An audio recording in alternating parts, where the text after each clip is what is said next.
ભાઈ જીગાભાઈ આજ બાંધણનો અવસર હું ખૂનો મૂકીને હું આવી છું ભાઈ તારો ભાવ તારો અવસર ઉકેલવા હું આવી હું મેલડી મોકાલમાં દાદો અને પાવાની દેવી ખમા કહું છું ભાઈ નીતિ નિયમમાં ટેકે રહેજો ભાઈ તો ધર્મ રહેશે નકર નહીં રે ભાઈ ખમા કહું છું ભાઈ વગાડો ભાઈ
તમારે ચહેર ખમા ગયા છે ભાઈ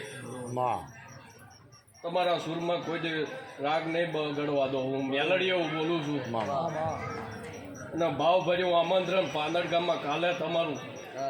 આ મેલડીનું તરફથી ખમા કહું છું